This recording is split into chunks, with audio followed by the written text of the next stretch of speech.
فاسألوا أهل الذكر إن كنتم لا Tanya تعلمون. jawab. Menjawab secara ilmiah.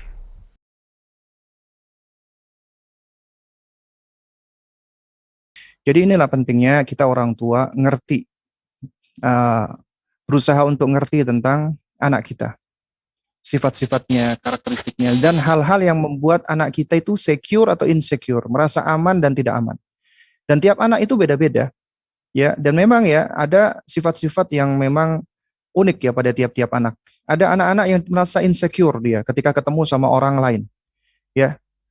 Jadi kayak contohnya misalnya ya, saya punya ponakan ya. Ada ponakan saya satu ya, usianya masih 2 tahun ya, kurang dari 2 tahun. Itu ketemu orang itu senang dia. Ya, malah dia ketemu orang lain itu dia senang, malah suka ngeliatin, malah kayak diajak main.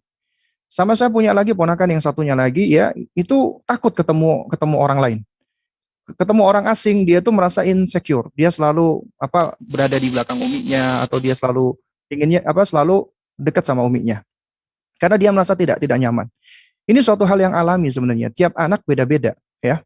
Jadi kita nggak perlu khawatir, ya. Karena anak-anak ini, ya, bisa jadi dia itu merasa insecure, dia merasa tidak nyaman dengan orang-orang asing. Dia butuh waktu, dia butuh proses agar dia merasa secure. Karena dia butuh, ya, adanya hal-hal yang membuat dia percaya dulu. Dan ini sebenarnya suatu hal yang positif sebenarnya, ya. Nah, ini tinggal kita orang tua yang berusaha untuk membentuk yang perlu membentuk keamanan tadi itu agar anak itu aman dan nyaman, agar dia merasa secure terus. Nah, diantaranya dengan cara apa? Kita bersamai dia, kemudian kita selalu banyak uh, istilahnya menunjukkan kasih sayang ya ke dia ya.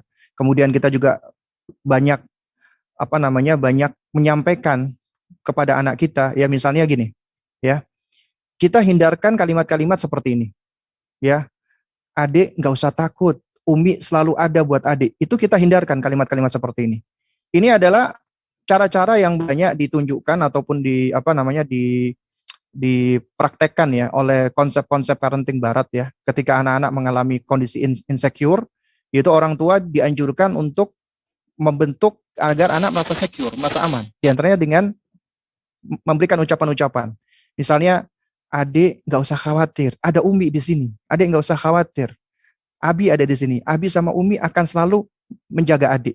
Ini sebenarnya secara ya dari ini kan ada dua aspek ya, ada dua sisi sebenarnya. Dari sisi pertama, ini suatu hal yang boleh-boleh saja ya. Nah, tapi di situ ada sisi kedua gitu loh. Yaitu apa? Bahwasanya kita ini manusia biasa. Kita ini makhluk yang juga lemah. Kita nggak bisa terus ada untuk anak kita. Kita nggak bisa selalu menjaga anak kita 24 jam. Siapa yang bisa menjaga anak kita 24 jam? Allah Subhanahu wa taala.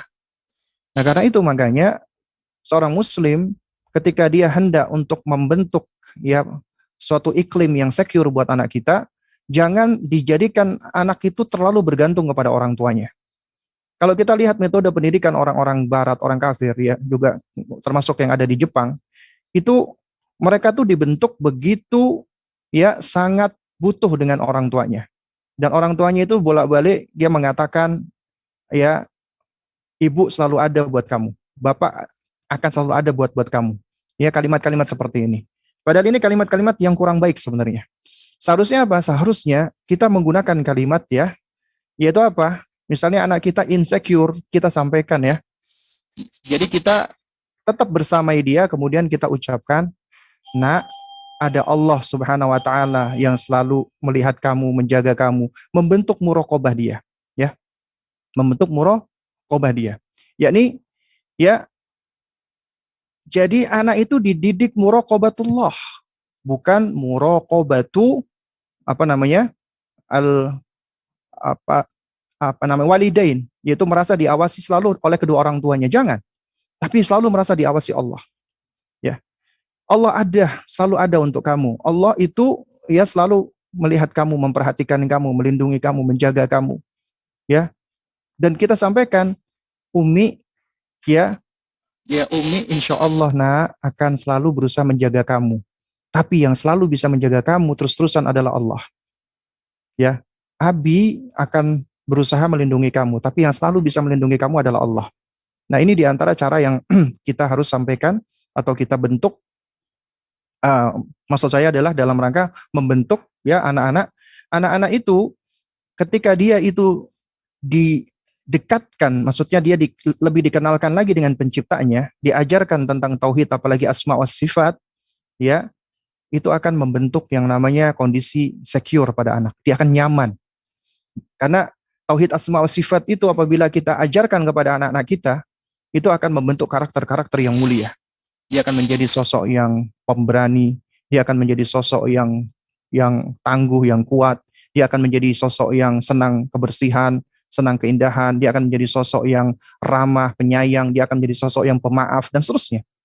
Makanya penting juga mengajarkan anak-anak tauhid asma wa sifat, tapi dengan metode cara sesuai dengan perkembangan usianya. Ya.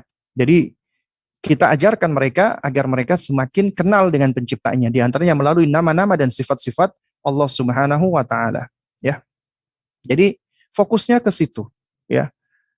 Dan insya Allah taala ya, ini anak kita tadi, ya insya Allah dengan izin Allah ya, itu dia akan mulai semakin lama semakin belajar dan dia akan semakin terbentuk ya keberaniannya dan seterusnya. Wallahu a'lam bishawab ya.